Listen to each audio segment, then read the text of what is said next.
ঘর বানিয়েছেন তার নাম বাইতুল মামুর। কি নাম? তো এই বাইতুল মামুরে যে ফেরেশতা একবার তাওয়াফ করে, কয়বার ভাই? সে আর কিয়ামত পর্যন্ত তাওয়াফের সুযোগ পাবে না। বলেন সুবহানাল্লাহি ওয়া বিহামদিহি সুবহানাল্লাহিল আযীম। তাহলে আপনি কি বুঝতে পারলেন আল্লাহর ফেরেশতার সংখ্যা কত? যে একবার তাওয়াফ করেছে সে কিয়ামত পর্যন্ত আর সুযোগ পাবে না। চিন্তা করা যায়। এখন ঈমানের পিলার কয়টা বললাম ভাই? এক নাম্বার কিসে বিশ্বাস? আল্লাহয় বিশ্বাস করি তো নাকি? তা আল্লাহয় বিশ্বাস করলে যুবকরা এখন আত্মহত্যা করে কেন? বলেন, আল্লাহয় বিশ্বাস যদি করেন তাহলে রেজাল্ট খারাপ হলে আত্মহত্যা করেন কেন? আল্লাহ আপনার তাকদীর লিখেন নাই? আল্লাহয় বিশ্বাস করলে আপনি চাকরি পাচ্ছেন না, হতাশ কেন? আল্লাহ যদি বিশ্বাস করবেনই তাহলে আপনি মেয়ের পিছনে জীবন নষ্ট করছেন কেন? আল্লাহতে যদি বিশ্বাস থাকেই তাহলে নামাজ নাই কেন? আল্লাহ যদি বিশ্বাস করেনি আলহামদুলিল্লাহ তাহলে যাকাত দেন না কেন? তাহলে দ্বীনের জন্য কোনো ফিকির নাই কেন? দ্বীনি ইলম অর্জন কেন করেন না? কেন কোরআন তেলাওয়াত করা শেখেন না? কথাগুলো কি কষ্ট পাচ্ছেন? একটু পান না। আমি দোয়া করি একটু যেন আপনি কষ্ট পান এবং এই কষ্টটা যেন আপনাকে আল্লাহর দিকে নিয়ে আসে। এই কষ্টটাই যেন আপনাকে আল্লাহর দিকে নিয়ে আসে। আল্লাহ তৌফিক দান করেন, আমিন। সবসময় নরম নরম ওয়াজে কাজ হয় না, সবসময় নরম নরম কথা বলে কাজ হয় না। আমাদের কাছে আবু বকর রাদিয়াল্লাহু আনহুর সুন্নতও আছে, ওমর ইবনে খাত্তাবের সুন্নতও আছে। আল্লাহ পাক আমাদেরকে তৌফিক দান করেন, আমিন। তাহলে ভাই আল্লাহ বিশ্বাস করবো তো ইনশাআল্লাহ? তাহলে এক কথায় আল্লাহর কোনো হুকুম ছাড়া যাবে না। রাজি? আল্লাহ পাকের কোনো হুকুম আহকাম ছাড়বো না ইনশাআল্লাহ। রাজি আছেন? আল্লাহ তুমি কবুল করো, আমিন। দুই, আল্লাহ পাকের ফেরেশতা মণ্ডলীতে বিশ্বাস করি তো ইনশাআল্লাহ? ফেরেশতায় বিশ্বাস করলে গোপন পাপ কিভাবে করতে পারি? ফেরেশতায় বিশ্বাস করলে বাথরুমে পাপ করেন কিভাবে? ফোনের মধ্যে পাপ করেন কিভাবে? গোপনে মেয়ের সাথে পাপ করেন কিভাবে? গোপনে গোপনে পরকিয়া করেন কিভাবে? যদি আল্লাহকে আমরা আল্লাহর ফেরেশতার বিশ্বাস থাকেই তাহলে আমাদের এই ফেরেশতারা লিখছে না সবকিছু? লিখছে না? আল্লাহ পাক আমাদেরকে বিশ্বাস করার মতো করার তৌফিক দান করেন। হাদিসে জিবরিল সহিহ মুসলিমে আছে এবং মিশকাতে আছে। হাদিসে জিবরিলের মধ্যে নবী সাল্লাল্লাহু আলাইহি ওয়াসাল্লাম বলেছেন, আন তা'বুদাল্লাহা কাআন্নাকা তারাহ ফাইন লাম তাকুন তারাহু ফাইন্নাহু ইয়ারাক। শোনো মুসলমানরা, তুমি এমন ভাবে আল্লাহর ইবাদত করো যেন তুমি আল্লাহকে দেখছো, আর যদি তুমি আল্লাহকে দেখতে না পারো তাহলে জেনে রাখবা আল্লাহ তোমাকে দেখছেন। এই বিশ্বাসটার নাম হলো ইহসান। কি নাম? ইহসান। এই ইহসানের সাথে ইবাদত করলে আমাদের মধ্যে সবসময় আল্লাহ কনসিয়াসনেস থাকবে, আল্লাহর ফেরেশতারা লিখছেন, আল্লাহ দেখছেন। অতএব প্রকাশ্য গোপনে আমার দ্বারা পাপ করা সম্ভব না। এরপরে পাপ হতে পারে কিনা? হতে পারে না? পারে না? যদি পাপ হয়ে যায় কি করবেন? হতাশ হয়ে যাবেন না। যতবার পাপ হবে 2 রাকাত নামাজ, যতবার পাপ হবে ওযু করে 2 রাকাত নামাজ, ইনশাআল্লাহ আল্লাহ পাক পাপ মাফ করে দিবেন। তাই বলে আল্লাহ পাকের এই দয়ার সুযোগ নিয়ে পাপ করতেই থাকবেন এমন না। দয়ার সুযোগ নিয়ে পাপ করতেই থাকবেন এমনটা নয়। আল্লাহ পাক যেমন গফুর রহিম, আল্লাহ পাক তেমনি শাদীদুল ইকাব। আল্লাহ পাক যেমন রহমান রহিম, পরম করুণাময় অসীম দয়ালু, আল্লাহ পাক তেমনি কঠিন শাস্তিদাতাও বটে। ঠিক আছে? 2 নাম্বার পিলার মালায়েকায় বিশ্বাস। 3 নাম্বার ওয়া কুতুবিহি, আল্লাহ পাকের সমস্ত আসমানি কিতাবে বিশ্বাস করব। রাজি আছি তো ইনশাআল্লাহ? তাহলে কোরআন পড়া শিখবো তো ইনশাআল্লাহ? তেলাওয়াত, আরবি ভাষা, আরবি ব্যাকরণ, তাফসীর এতটুকু শিখতে হবে। আল্লাহ পাক তৌফিক দান করেন। ওয়া রুসুলিহি, আল্লাহ পাকের সমস্ত রাসূলে বিশ্বাস করব তো ইনশাআল্লাহ? আমরা কি শুধু নবী মুহাম্মদকে বিশ্বাস করি সাল্লাল্লাহু আলাইহি ওয়াসাল্লাম, না সমস্ত রাসূলকে বিশ্বাস করি? বলেন, কনসেপ্ট ক্লিয়ার করেন। আচ্ছা, আরেকটা কথা, আমাদের নবীজির পরে কি আরো নবী আসতে পারে? তো অনেক মানুষে বলছে যে গোলাম আহমেদ কাদিয়ানীও নবী। বাংলাদেশে যে এগুলোর সংখ্যা দিন দিন বাড়ছে, তো আমাদের কোনো ভূমিকা নাই কেন? আমাদের কি মনে হয় যে আল্লাহ পাক আমাদেরকে ধরবে না? শোনেন, যাদের প্রত্যক্ষ মদতে আর পৃষ্ঠপোষকতায় বাংলার মাটিতে এগুলো ছড়াচ্ছে, আল্লাহ পাক এক একজন জালেমের কঠিন হিসাব নেবেন ইনশাআল্লাহ। আর আমরা তো অজ্ঞ হলাম কিভাবে? ঈসাই মুসলিম আবার কি? মুসলমানদের মধ্যে কোনো ঈসাই মুসলিম বলে কোনো শব্দ নাই। আমাদের কালিমা স্পষ্ট, লা ইলাহা ইল্লাল্লাহ, আল্লাহ ছাড়া কোনো মাবুদ নাই। মুহাম্মাদুর রাসূলুল্লাহ, মুহাম্মদ সাল্লাল্লাহু আলাইহি ওয়াসাল্লাম আল্লাহ পাকের সর্বশেষ নবী। তারপর লা নবিয়্যা বাদা, তারপরে কোনো নবী আসবে না। আর এই ধরনের দাওয়াত যদি দিতে কেউ আসে, একটা চল লাগাই দিবেন ধরে। তারপর কি হবে দেখা যাবে। একটা কষে থাপ্পড় লাগাই দিবেন একটা। মুহাম্মদ সাল্লাল্লাহু আলাইহি ওয়াসাল্লামের উম্মত হয়ে থাকলে এটাকে একদম সুযোগ দিবেন না আপনি। আমার নবী পরেও নবী আসলে এমন মতবাদ প্রচার করতেছেন, নাউযুবিল্লাহ। ওলামায়ে কেরাম বাংলার জমিনে থাকতে এটা কখনো সম্ভব হবে না ইনশাআল্লাহ। এদের যত পণ্য আছে এগুলো একটা পণ্য ব্যবহার করবেন না কখনো। লিস্ট করে দেখবেন কোন কোন পণ্য এদের। আমি এগুলো বলতে চাচ্ছি না পাবলিকলি। সচেতন হন, ঈমান কোন দিক দিয়ে বের হয়ে চলে গেল, আল্লাহ পাক আমাদেরকে মাফ করেন। নবীজি এই যুগের কথাই বলছিলেন সম্ভবত, যে ইউসবিহুর রাজুলু মুমিনান ওয়া ইউমসি কাফিরান। একজন ব্যক্তি সকাল করবে মুমিন অবস্থায়, সন্ধ্যা হবে কাফের অবস্থায়। আস্তাগফিরুল্লাহ, ওয়া ইউমসি মুমিনান ওয়া ইসবিহু কাফিরান, সন্ধ্যা করবে মুমিন অবস্থায়, সকাল হতে হতে কাফের হয়ে যাবে। ইয়াবিউর রাজুলু দীনাহু লিআরদিদ দুনিয়া, দুনিয়ার সামান্য স্বার্থে মানুষ তার দিনকে বিক্রি করে দিবে। বাংলার গ্রামে গ্রামে এখন এই যে খ্রিস্টান মিশনারিদের তৎপরতা দেখা যাচ্ছে, মানুষকে মুসলমানদেরকে খ্রিস্টান বানানো হচ্ছে টাকার প্রলোভন দিয়ে, চিকিৎসা সেবার প্রলোভন দিয়ে। আপনারা কি দেখেও না টাকার ভান করছেন, শুনেও না শোনার ভান করছেন? যাদের প্রত্যক্ষ মদত এগুলো হচ্ছে, আল্লাহ পাকের কাছে জবাব দেওয়ার জন্য প্রস্তুত হয়ে যান আপনারা। দুনিয়াতে হয়তো কিছু হবে না, কেউ কিছু করতে পারবে না, কিন্তু কাল কিয়ামতে কে ছাড়ে আপনাকে তাই দেখে নিব আমরা। বিশ্বাস করেন, ওমর রাদিয়াল্লাহু আনহু বলছেন, যে কোরআন হাতে নিয়ে বলছি আমি, ওমর ইবনে খাত্তাব রাদিয়াল্লাহু আনহু একদিন তার উটের ময়লা পরিষ্কার করছেন, যখন তিনি অর্ধেক বিশ্বের খলিফা উটের ময়লা পরিষ্কার করছেন। আলী ইবনে আবি তালেব এসে বলছেন, ইয়া আমিরুল মুমিনিন, আপনি আপনার পরবর্তী খলিফাদের উপরে কত কঠিন বোঝা চাপাই দিচ্ছেন, এত কিছু করার পরে নিজে উটের বোঝাও, উটের ময়লা পরিষ্কার করছেন, আমাদের জন্য এত কঠিন করে দিলেন খেলাফতের দায়িত্ব। তখন ওমর ইবনে খাত্তাব বলছেন, এই কথাটা শুনেন, তিনি বলছেন যে আমাকে উচ্চ প্রশংসায় ভাসিও না, ইয়া আবুল হাসান। আবুল হাসান হচ্ছে আলী রাদিয়াল্লাহু আনহুর নাম। হে আলী, আমাকে উচ্চ প্রশংসায় ভাসিও না, আমি ভয় করি ইরাক তো তখন মুসলমানদের আওতায় আছে, ইরাকের ফোরাত নদীর কিনারায় যদি কোনো ছাগলের বাচ্চাও না খেয়ে মারা যায়, আমি ওমর ভয় করি কাল কিয়ামতের মাঠে আল্লাহ আমাকে এই জন্য জবাবদিহি করাবেন। কি বুঝলেন? ওই যুগ আর এই যুগ লা ইসলামিয়ান, এটা কখনো একসাথে মিলবে না, এগুলো জাদুঘরে চলে গেছে এখন।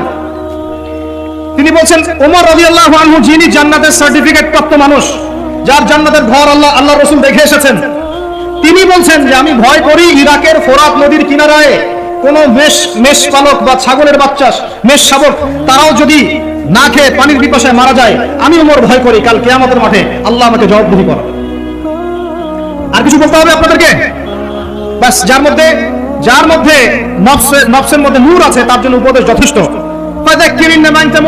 তুমি উপদেশ দাও, তুমি শুধু উপদেশ দাতা, লাসনা আলাইহিম বিমুসাইতির, তুমি কারো প্রতি দারোগা নাও। ফাযাক্কিরিন নাফাআতি যিকর, যদি উপদেশ কাজে আসে উপদেশ দিয়ে যাও।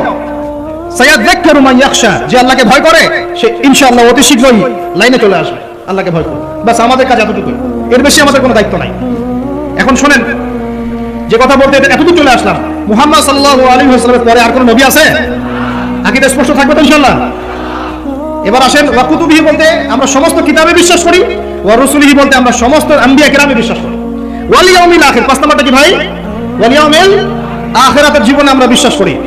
আখিরাতে যদি বিশ্বাস করি তাহলে আমাদের দ্বারা দুনিয়াকে সর্বোচ্চ অগ্রাধিকার দেওয়া সম্ভব না। আমরা দুনিয়ায় চলবো আখিরাতের স্বার্থে। কিসের স্বার্থে? দুনিয়া চলবো কিসের স্বার্থে ভাই? আল্লাহ তৌফিক দান করেন, আমিন। আমাদের চলার মূল মন্ত্র একটাই, কোন কাজ আমাদেরকে আখিরাতে বেনিফিটেড করবে, উপকার দিবে, ওই কাজে আমি আছি। যেই কাজ আমাকে পরকালে কোনো ফায়দা দেয় না, ওই কাজে আমি নাই। কথা ক্লিয়ার? যেই কাজ আমাকে আখিরাতে কি দিবে, ফায়দা দিবে, সেই কাজে আমি আছি। যেই কাজ ফায়দা দিবে না, সেই কাজে কি? তো এখন গার্লফ্রেন্ড ফায়দা দিবে? সুদ ফায়দা দিবে? বলেন, অন্যের সম্পদ আত্মসাৎ করা ফায়দা দিবে? জুলুম করলে ফায়দা দিবে? বুঝবেন, আল্লাহ পাক বোঝার তৌফিক দান করেন, আমিন। 6 নাম্বারটা হচ্ছে ওয়া আন তুমিনা বিল কদরি খায়রি ওয়া শাররি, তাকদীর বা ভালো মন্দের এই ফয়সালার প্রতি, আল্লাহর পক্ষ থেকে ফয়সালার প্রতি তুমি বিশ্বাস করবে। এই 6টা হলো পিলার। 6 নাম্বার পিলারটা কি ভাই? তাকদীর বা ভাগ্যে বিশ্বাস করা, করি কিনা?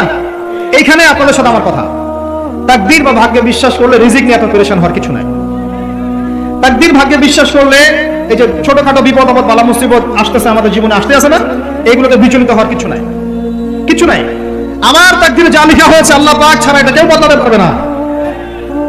আপনার আমার তাকদীরে যদি লেখা থাকে যে আমাদের হাতে আল্লাহর জমিনে আল্লাহর কালিমার পতাকা প্রতিষ্ঠিত হবেই, কোনো শক্তি ঠেকাতে পারবে না। আর যদি না লেখা থাকে তাহলে সারা দুনিয়া মিলেও আমার কোনো উপকার করতে পারবে না। আমরা আল্লাহর প্রতি পূর্ণ তাওয়াক্কুল করি, পূর্ণ বিশ্বাস রাখি ইনশাআল্লাহ। আর এটাও বিশ্বাস করি ইনশাআল্লাহ তাআলা আল্লাহ পাক আমাদের হাতে আল্লাহর জমিনে দ্বীন কায়েম করাবেন ইনশাআল্লাহ। কেউ আটকাতে পারবে না ইনশাআল্লাহ তাআলা, যদি আল্লাহ পাক আমাদের সাথে থাকেন। এখন আল্লাহ কার সাথে থাকবেন? ওই যে শুরুতে বলেছি, ইন তানসুরুল্লাহ ইয়ানসুরকুম, যে আল্লাহর দ্বীনকে সাহায্য করে আল্লাহ তার সাথে থাকবে ইনশাআল্লাহ। কথা ঠিক আছে ভাই? আচ্ছা, আর বেশ বাড়ালাম না। এবার আসেন, 1 নাম্বার বুঝলেন, ইমানদার হতে হলে এইরকম ইমানদার হতে হবে। কয় পিলার ভাই? কয় পিলার? 1 নাম্বার বলেন আল্লাহ বিশ্বাস, 2 নাম্বার ফেরেশতায় বিশ্বাস, 3 নাম্বার হ্যাঁ আসমানি কিতাব সমূহ, 4 নাম্বার নবী রাসূলগণ, 5 নাম্বার পরকাল, 6 নাম্বার মুখস্থ থাকবে ইনশাআল্লাহ। এই 6টা পিলারকে 3টা কাজ করবেন। কয়টা কাজ? এক, তাসদিক বিল জিনান, এই যে কলব হৃদয় আছে, হৃদয় থেকে বিশ্বাস করা। বিশ্বাস করি আমরা? হৃদয় থেকে বিশ্বাস করি তো ইনশাআল্লাহ। ওয়াল ইকরার বিল লিসান, মুখে স্বীকৃতি দিবেন। মুখে কি দিবেন? স্বীকৃতি দিচ্ছি কিনা। আর 3 নাম্বার হচ্ছে বলে আমালু বিল আরকান, কাজে প্রমাণ করা, কাজে বাস্তবায়ন। এখন যদি কেউ বলে আমি ইমানদার, নামাজ পড়ে না, কাজে বাস্তবায়ন হলো? ইমান আমার খুব পাকাপোক্ত, যাকাত দেই না, হবে? বছর বছর হজ উমরা করেন, এদিকে মানুষের সম্পদ আত্মসাৎ করতেছেন, হবে? বাস, এই কথা ক্লিয়ার বোঝা যাচ্ছে কি? আল্লাহ পাক আমাদের সবাইকে তৌফিক দান করেন। এই ঈমান যদি থাকে ইনশাআল্লাহ দুনিয়া সফল, পরকালে সফল। 2, ওয়া আমিলুস সলিহাত, আমলে সলেহ মানে কি? এক কথায় বোঝেন, এক কথায় বোঝেন। আমলে সলেহ মানে হচ্ছে আল্লাহ পাক কোরআনে এবং তার রাসূল হাদিসে, আমার সাথে বলেন, আল্লাহ পাক কোরআনে তার রাসূল হাদিসে যত নেক আমল করতে বলেছেন সব নেক আমল করা হলো আমলে সলেহ। ক্লিয়ার? আল্লাহ পাক কোরআনে কারীমে তার রাসূল হাদিসের মধ্যে যত নেক কাজ করতে বলেছেন সেগুলো করার নাম আমলে সলেহ। যেমন নামাজ, যেমন সওম, যেমন সাদাকা, যেমন রমজানের সওম রাখা, হজ করা, উমরা করা, পিতা মাতার সাথে ভালো ব্যবহার, এমনকি মুসলিম ভাইয়ের সাথে হাসি মুখে কথা বলা, মুসাফা করা, হাসি মুখে কথা বলা, এগুলো থেকে শুরু করে যত উচ্চ পর্যায় পর্যন্ত আছে, একদম আপনার চেহারা দাড়ি থেকে নিয়ে জিহাদের ময়দান পর্যন্ত সবকিছু কি আমলে সলেহ। ক্লিয়ার কথা? এবার আরেকটা বিষয় বোঝেন, আমলে সলেহ এটা হচ্ছে একটা পিঠ, পয়সার যেমন 2 পিঠ থাকে, এটা আমলে সলেহের এক পিঠ। আরেক পিঠে কি আছে?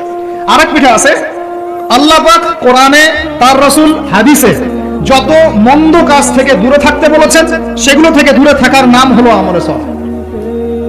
বুঝতে পারি নাই? একটা পিঠ তো চিনলেন, ভালো কাজগুলো করা, আরেকটা পিঠ চিনেন। আল্লাহ পাক কোরআনে তার রাসূল হাদিসে যত খারাপ কাজ থেকে দূরে থাকতে বলেছেন, দূরে থাকার নাম, আরো জোরে বলেন, দূরে থাকার নাম। এই যে আপনি সুদ খাচ্ছেন না, এটাই আমলে সলেহ। এই যে আপনি শেভ করছেন না, এটা আমলে সলেহ। এই যে আপনি অন্যের সম্পদ আত্মসাৎ করছেন না, এটা আমলে সলেহ। বেপরদায় চলছেন না, এটাই আমলে সলেহ। আল্লাহ পাক গীবত করতে নিষেধ করেছেন, করছেন না, এটা আমলে সলেহ। আল্লাহ পাক এতিমের সম্পদ আত্মসাৎ করতে নিষেধ করেছেন, আপনি যে করছেন না, এটা আমলে সলেহ। আল্লাহ বলেছেন লা তাকরাবু জিনা, জিনার কাছে যেও না, কাছেও যেও না, আপনি যে যাচ্ছেন না, এটা আমলে সলেহ। মানে ভালো কাজগুলো করার নাম যেমন আমলে সলেহ, খারাপ থেকে দূরে থাকার নাম কি? ক্লিয়ার কথা?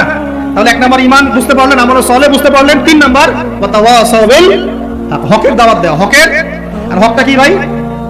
হক মানে কি? কে বলতে পারবেন? হক মানে কি? আমার হাতে কি এটা? এই জুমার রাত চলতেছে না, কালকে জুমার দিন। জুমার দিনে একটা সূরা পড়তে হয়, সূরাটার নাম কি? জোরে বলেন। সূরা কাহফ জুমার দিনে তেলাওয়াত করলে এক জুমা থেকে আরেক জুমা পর্যন্ত আপনার এই যে হায়াত, এটা ঈমানে নূর দিয়ে আল্লাহ ভরে দিবেন ইনশাআল্লাহ। হে মুমিন মুসলমান শোনো, হক সত্য সেটাই যা তোমার রবের পক্ষ থেকে নাজিল হয়। সুবহানাল্লাহ। হকের সঙ্গে বুঝতে পারলাম? হক বা সত্য সেটাই যা তোমার রবের পক্ষ থেকে নাজিল হয়। এখন আমাকে বলেন আল্লাহর পক্ষ থেকে কি নাজিল হয়েছে? বলেন। আচ্ছা, যখন তাওরাত নাজিল হয়েছিল ওটা কি হক ছিল না বাতিল ছিল? হক ছিল। জাবুর হক ছিল। তারপর ইনজিল, সর্বশেষ যে কোরআন নাজিল হলো এটা কি হলো তাহলে? এখন কোরআনের ব্যাখ্যায় হাদিস আছে না নাই? হাদিস আছে না নাই? নাকি শুধু কোরআন মানলেই হবে, হাদিস মানার দরকার নাই? এরকমও তো দল আছে আমাদের দেশে, আছে না? খবরদার এসব এই ফিতনায় পা দিবেন না। ওয়া মা ইয়ানতিকু আনিল হাওয়া, আল্লাহ বলেন আল্লাহর নবী নিজের মন গড়া কোনো কথা বলতেন না। ইন হুয়া ইল্লা ওয়াহয়ু ইউহা, তিনি শুধু সেই কথাই বলতেন যা তার কাছে ওহী করা হয়েছে। হাদিসের কথাগুলো এগুলো আল্লাহর পক্ষ থেকে আসা, নবী সাল্লাল্লাহু আলাইহি ওয়াসাল্লাম তার জবানে বলেছেন। সুবহানাল্লাহ।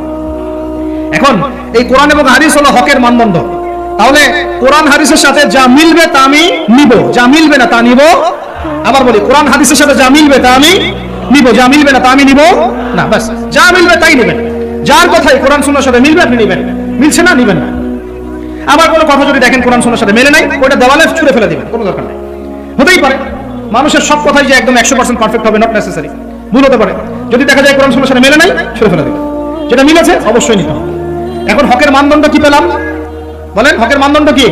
কোরআন এবং এই হকের দাওয়াত আল্লাহ পাক দিতে বলছেন। এই হকের দাওয়াত দেওয়ার দায়িত্ব কি শুধু একা আমার, একা এই যে আলেম ওলামায়ে কেরামের, নাকি আমাদের সবার? দাওয়াতের মেহনত আপনি করবেন অবশ্যই, কিন্তু ইখতিলাফি মাসালা, ফিকহি মাসালা, গভীর যে বিষয়গুলো, এগুলো নিয়ে আপনি কথা বলবেন না। যেমন নামাজের দাওয়াত আপনি দিতে পারেন, পারেন কি না? নিজে নামাজ পড়েন, একটা বন্ধুকে নামাজের দাওয়াত দিতে পারেন। নিজে রোজা রাখেন, মানুষকে রোজার দাওয়াত দেন। নিজে পর্দা করেন, আরেকজনকে পর্দার দাওয়াত দেন। কিন্তু আপনি ফিকহি ইখতিলাফি মাসালার পার্থক্য বুঝেন না, অনেক গভীর, এগুলো নিয়ে সমাজে ফাসাদ সৃষ্টি করতে যাবেন না।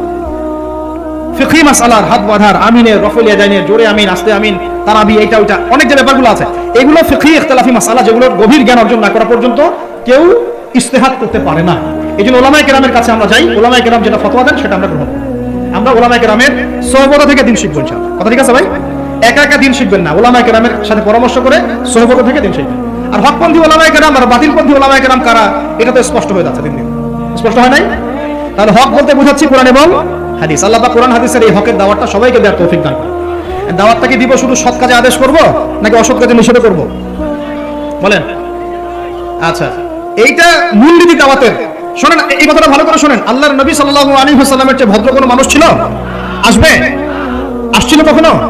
নম্র, সভ্য, ভদ্র কোনো মানুষ পৃথিবীতে কখনো আসছে তার চাইতে? আসবে? এখন আমাকে বলেন তো, তাহলে তাকে মার খেতে হলো কেন? ভদ্র মানুষ, নম্র মানুষ, মানুষের ভালো চান, এতিমের পাশে দাঁড়ান, বিধবার পাশে দাঁড়ান, কোনোদিন কাউকে একটা গায়ে টাচ করেন নাই, কটু কথা বলেন নাই, কখনো মিথ্যা কথা বলেন নাই। আল আমিন। এই মানুষটাকে মানুষ 15 বার হত্যা করার চেষ্টা করেছে। কতবার? 15 বার আল্লাহ নবীকে হত্যা করার চেষ্টা করেছে। তাই তার দাঁত মানুষ মেরে ভেঙে দিয়েছে, তার পা মচকে দিয়েছে, তারপরে তার মাথার মধ্যে আঘাত করেছে, কড়া ঢুকে গেছে উহুদের যুদ্ধের দিন, পিঠের মধ্যে উটের নাড়ি ভুড়ি চাপিয়ে দিয়েছে, দড়ি দিয়ে ফাঁস দেওয়ার চেষ্টা করেছে। তো এই কাজগুলো রাহমাতুল আলামিন নবী মুহাম্মদ সাল্লাল্লাহু আলাইহি ওয়াসাল্লামের ক্ষেত্রে কেন হলো? তিনি যদি সৎ কাজে আদেশ করতেন শুধু, তাহলে সমাজের মানুষ তাকে মাথায় তুলে না রাখত। যখন থেকে তিনি সৎ কাজে আদেশের সাথে অন্যায়ের নিষেধগুলো করা শুরু করেছেন, তখন থেকেই সমাজের অন্যায়কারীরা তার শত্রু হয়ে গেছে। কথা কি বোঝা যায় না? যায় না? আল্লাহ পাক আয়াত নাযিল করলেন, কুল ইয়া আইয়ুহাল কাফিরুন, বলো হে কাফের, লা আ'বুদু মা তা'বুদুন, তোমরা যার ইবাদত করো আমি তার ইবাদত করি না। ওয়ালা আনতুম আ'বিদুনা মা আ'বুদু ওয়ালা আনা আ'বিদু মা আ'বাদতুম ওয়ালা আনতুম আ'বিদুনা মা আ'বুদু লাকুম দীনুকুম ওয়ালিয়া, তোমাদের দিন তোমাদের, আমার দিন আমার। এখন আমরা কি করছি জানেন? সমাজে আমরা সত্য মিথ্যা, হক বাতিল, নোংরা পরিষ্কার সব একসাথে করার চেষ্টা করতেছি। এটা হবে না কখনো। সত্য মিথ্যা, ন্যায় অন্যায় আলাদা হয়ে যাবে ইনশাআল্লাহ, হক বাতিল পার্থক্য হয়ে যাবে ইনশাআল্লাহ। এটাই ইসলাম। অতএব সৎ কাজে আদেশের সাথে সাথে অসৎ কাজে নিষেধও থাকতে হবে। আল্লাহ পাক তৌফিক দান করেন, আমিন। এটা হলো হকের দাওয়াত। 3, 4 ওয়াতাওয়াসাউ বিস-সাবর, ধৈর্যের উপদেশ। তো এখন আমাকে উত্তর দেন দেখি, হকের সাথে ধৈর্যের সম্পর্ক কি? বলেন, কে বলতে পারবেন? হকের দাওয়াতের সাথে ধৈর্যের কি সম্পর্ক?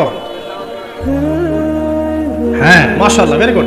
যখন হকের দাওয়াত দিবেন, সুরসুরি মার্কা দাওয়াত না, গোলালু মার্কা দাওয়াত না, যে সব তরকারি দিয়ে চলে, এমন না। যখন সত্য মিথ্যা স্পষ্ট করবেন আপনি, তখন চতুর্দিক থেকে আপনার কাছে বাধা আসবে। কথা বুঝতে পারছেন? প্রথম বাধা আসবে আপনার পরিবার থেকে। কি থেকে? পরিবার, তারপর সমাজ, তারপর আসবে এক শ্রেণীর ধর্মীয় অঙ্গনের এক শ্রেণীর মানুষ থেকে আপনার বাধা আসবে, আর সর্বশেষ বাধা আসবে আপনার একদম বিশ্বশক্তি, পরাশক্তি থেকে। কথা বুঝতে পারছেন? এই 4টা ধাপে বাধা আসে মানুষের জীবনে। প্রথম বাধা আসে পরিবার থেকে, তারপর সমাজ, তারপর ধর্মনেতা, তারপর আস্তে আস্তে দেখবেন ওই বিশ্ব নেতা থেকে বাধা আসা শুরু করে। আল্লাহ নবীর ক্ষেত্রে তাই হয়েছে, আর নবী ইব্রাহিমের ক্ষেত্রেও তাই হয়েছে আলাইহিস সালাম। প্রত্যেক নবীর জীবনেই তাই হয়েছে। যারা হকপন্থী তাদের প্রত্যেকের জীবনে তাই হবে, এটাই সুন্নাত। এর বাইরে যদি কিছু হয়, বুঝে নিতে হবে যে আমরা হকের উপর নাই। যদি দেখেন যে আপনি মাশাআল্লাহ ইসলামের খুব দাওয়াতি কাজ করছেন, কোনো বাধা বিপত্তি নাই, কোনো সমালোচনা নাই, কোনো নিন্দা, গীবত, তহমত, আগ্রাসন নাই, প্রতিবন্ধকতা নাই, বুঝবেন আপনার দাওয়াত একটা গোলালু মার্কা দাওয়াত। এই দাওয়াতে 1000 বছরও যদি আপনি দাওয়াতি কাজ করেন, আল্লাহর জমিনে দিন কায়েম হবে না, কোনোদিনও না। আল্লাহ পাক আমাদেরকে বোঝার তৌফিক দান করেন। তাহলে হকের সাথে সবরের সম্পর্ক কি? হকের দাওয়াত দিতে গেলে বাধা বিপত্তি, বালা মুসিবত আসবে, তখন আমাদেরকে কি করতে হবে? সবর করতে হবে, ধৈর্য ধরতে হবে। এবং এই সবরের উপর ইস্তেকামা থাকলে আল্লাহ পাকের পক্ষ থেকে সাহায্য নেমে আসবে ইনশাআল্লাহ। এখন আল্লাহ পাক কোরআনে আমাদেরকে বলছেন, এই 4টা গুণাবলী অর্জন না করলে তোমরা সবাই ক্ষতির মধ্যে আছো। আল্লাহ পাক আমাদের সবাইকে 4টা গুণাবলী অর্জন করার তৌফিক দান করেন। আল্লাহ পাক বললেন, সময়ের কসম, এই সময় মহাকালের কসম করে বলতেছি যে ইন্নাল ইনসানা লাফি খুসর, তোমরা সব মানুষ ক্ষতির মধ্যে আছো। তবে এই 4টা গুণাবলী যারা অর্জন করতে পেরেছে, এরা বাদ দিয়ে ইল্লাল্লাযিনা আমানু, যারা খাঁটি ইমানদার হয়েছে। কয় পিলার? 6 পিলার। ওয়া আমিলুস সালিহাত, বেশি বেশি সৎ আমল করেছে। সৎ আমলের কয়টা পিঠ? 2টা। একটা হলো ভালো কাজগুলো করা, মন্দ কাজগুলো ছাড়া। ওয়াতাওয়াসাউ বিল হক, পরস্পরকে হকের দাওয়াত দেয়া। দিব কিনা আমরা ইনশাআল্লাহ? এখানে 2 সূরত। কয় সূরত? একটা সৎ কাজে আদেশ, একটা অসৎ কাজে নিষেধ। আরেকটা হলো ওয়াতাওয়াসাউ বিস সাবর, এবং ধৈর্য ধরবো। বাধা বিপত্তি আসবে, বাধা বিপত্তি, বালা মুসিবত আসবে, হকের পথে নামেন, আপনিও ফেস করবেন। এই সময় আমরা কি করব? হতাশ হয়ে যাবো, হাত গুটে বসে থাকবো? সবর, ধৈর্য ধরবো। ধৈর্যের ব্যাখ্যা আবার এটা না, ধৈর্যের ব্যাখ্যা আবার এটা না যে একদম হাত গুটে বসে থাকবো, দেখি কবে পরিবর্তন হয় তারপরে মাঠে নামবো, এমন না। বরং পরিবেশ পরিস্থিতি পরিবর্তন করার চেষ্টা করার নাম ধৈর্য। কথা বুঝতে পারছেন ভাই? এই জাহেলিয়াত দূর করার যে মেহনত, এই মেহনতটা করার নাম হলো ধৈর্য। এই ধৈর্যের অনেক সুরত হয়, এটা ইনশাআল্লাহ আরেকদিন সবর নিয়ে আলোচনা হবে। আল্লাহ পাক আমাদের সবাইকে সবর করার তৌফিক দান করেন। আমি সবরের দৃষ্টান্ত রেখে গেছেন স্বয়ং নবী মুহাম্মদ সাল্লাল্লাহু আলাইহি ওয়াসাল্লাম। 23 বছর তিনি নববী, এই নবুয়তের জীবন, তার সিরাত গ্রন্থ পড়ে দেখেন। আর রাহিকুল মাখতুম পড়েন, রাহমাতুল লিল আলামিন পড়েন, নবী মুস্তাফা পড়েন, তারপরে আপনার আর অনেক কিতাব আছে, সিরাতে মুস্তাফা পড়েন, সিরাত বিশ্বকোষ পড়ে দেখেন, দেখবেন তার জীবনের প্রত্যেক পদে পদে সবর আর ধৈর্য, সবর আর ধৈর্য। আল্লাহ রাব্বুল আলামিন আমরা সবাইকে এই 4টা গুণাবলী অর্জন করার তৌফিক এনায়েত করুন বলে আমিন। প্রিয় মুসলিম ভাইরা, আমরা শেষ অংশে চলে আসছি। আমরা সবাই এখন একটু দোয়া করি, আল্লাহ রাব্বুল আলামিন আমাদের সবাইকে যেন দিনের জন্য কবুল করেন।